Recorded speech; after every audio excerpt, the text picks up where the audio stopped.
Yo guys, ketemu lagi. Oke guys, jadi di video ini di sini kita bakal coba bahas 5 hal penting dari Ultraman Trigger episode kedua.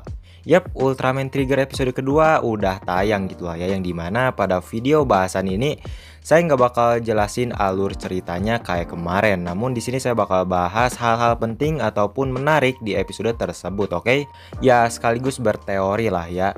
Dan sedikit info aja bagi teman-teman semua yang belum nonton episode kedua ini, ya silakan nonton dulu, oke? Yang tentunya di channelnya Ultraman Official. Abis itu baru deh teman-teman semua bisa simak video kali ini. Untuk hal yang pertama di sini ada Ultraman Trigger Power Type.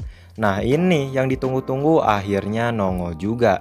Dengan kemunculannya yang bisa dibilang keren pakai banget, yang dimana si Kengo ini dapat Hyper Ki Power Type ini dari Akito gitu. Atas hasil penelitiannya lah ya, yang tentunya bakal kita bahas juga. Dengan form ini si Trigger ini memiliki power yang lebih bagus itu lah dibanding multi type. Ya namanya juga kan ya power type.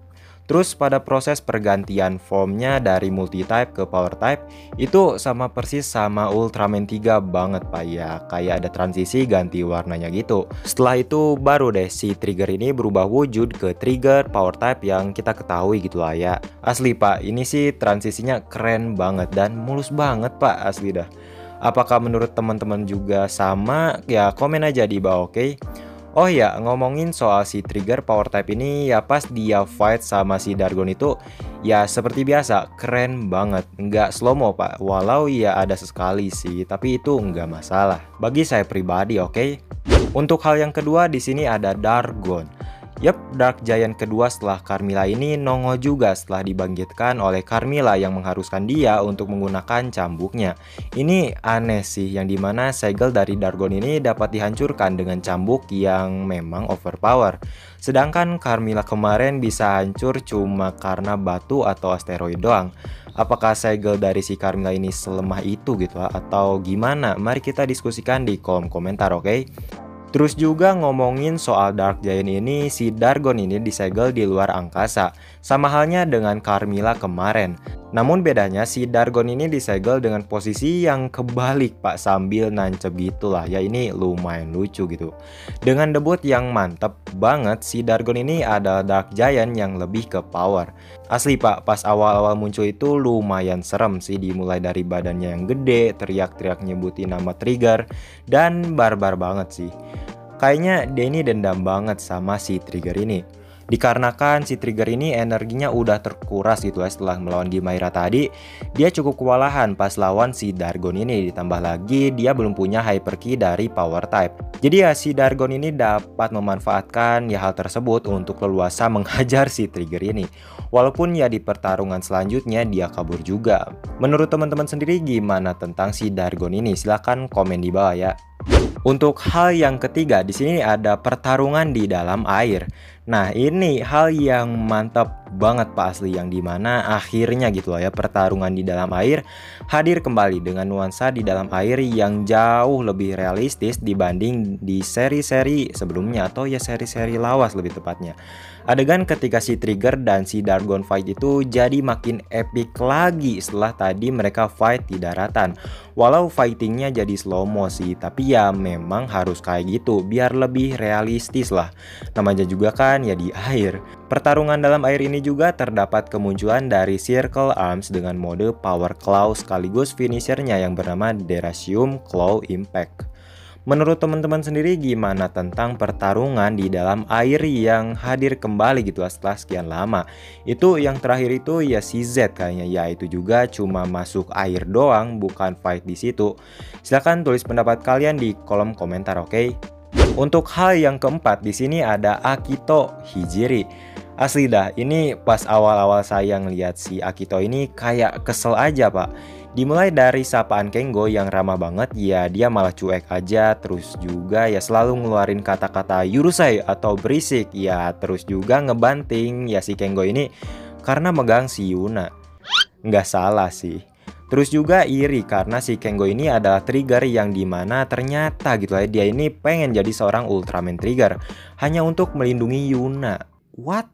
Ya suka sih ya suka, tapi ya jangan kayak gitu juga lah ya. Masa pengen jadi Ultraman cuma buat ngelindungin seorang perempuan pak, bukan semua orang. Aduh.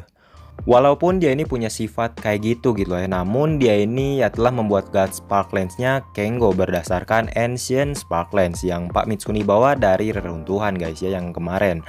Mendesain Narset DC dan juga meneliti plus membuat Hyperkey dari trigger power type.